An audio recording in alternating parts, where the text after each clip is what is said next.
السلام علیکم میرے پیارے بہن بھائیوں، کیا آپ یہ جانتے ہیں کہ جب اللہ تعالیٰ آپ کو صبر کی انتہا پر لے آیا ہے نا، تو سمجھ جائیے کہ وہ آپ کو کوئی بڑی چیز عطا کرنے والا ہے۔ صبر کا مطلب صرف برداشت کرنا نہیں ہوتا، بلکہ اللہ تعالیٰ پر مکمل بھروسہ رکھنا ہے کہ وہ ہمیں بہترین صلہ دے گا۔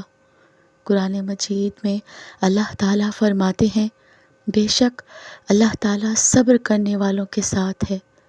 جب آزمائش حد سے بڑھ جائے تو یہ دراصل اللہ کی خاص رحمت کی نشانی ہوتی ہے، کیونکہ وہ اپنے محبوب بندوں کو آزماتا ہے تاکہ انہیں بلند مقام عطا کرے۔ حضرت علی رضی اللہ تعالیٰ عنہ کا قول ہے، جب تم دیکھو کہ اللہ تمہیں مسلسل صبر میں ڈال رہا ہے تو سمجھ لو کہ وہ تمہیں کسی بڑے مقام کے لیے چن رہا ہے۔ یقین رکھیے، جب صبر اپنی انتہا کو پہنچتا ہے نا، تو اللہ تعالیٰ کی رحمت اور انعام کی بارش ہوتی ہے۔ ہر رات کے بعد سویرا آتا ہے اور ہر مشکل کے بعد آسانی مقدر بنتی ہے۔ بس دعا، صبر اور یقین کے ساتھ اللہ کے فیصلے کا انتظار کریے، کیونکہ وہ بہترین فیصلہ کرنے والا ہے۔ جب اللہ تعالیٰ ہمیں کچھ بڑا عطا کرنے والا ہوتا ہے نا، تو وہ ہمیں بڑی آزمائشوں سے گزارتا ہے، کیونکہ بڑی نعمت کے لیے بڑا صبر اور بڑی ہمت چاہیے ہوتی ہے۔ اللہ تعالیٰ فرماتے ہیں، کیا تم نے یہ سمجھ رکھا ہے کہ تم جنت میں یوں ہی داخل ہو جاؤ گے، حالانکہ تم پر وہ آزمائشیں نہیں آئیں جو تم سے پہلے لوگوں پر آئیں۔ اللہ تعالیٰ بڑی نعمت دینے سے پہلے ہمیں کیوں آزماتا ہے؟ کبھی سوچا ہے آپ نے؟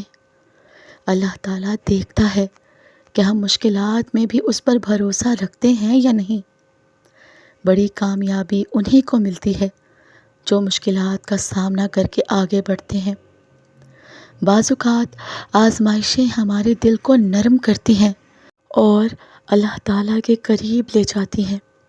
اللہ تعالیٰ جب کچھ بڑا دینا چاہتا ہے نا، تو پہلے ہمیں اس کا اہل بناتا ہے۔ تو میرے پیارے بہن بھائیوں، کیا آپ یہ جانتے ہیں کہ اللہ تعالیٰ کی یہ خاص نشانی اس میں کیا ہوتی ہے کہ آزمائش کے بعد خوشخبری۔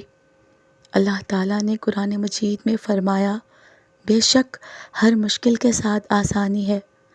یعنی اگر آپ کسی بڑی آزمائش سے گزر رہے ہیں نا، تو بالکل بھی مت گھبرائیے۔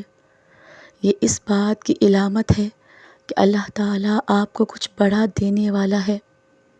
دعا کیا کریں اور صبر کریں اور اللہ تعالیٰ پر پورا یقین رکھیں کہ جو کچھ آپ کے نصیب میں ہے وہ آپ کو ایک دن ضرور ملے گا، اور وہ آپ کے سوچ سے بھی زیادہ بہتر ہوگا۔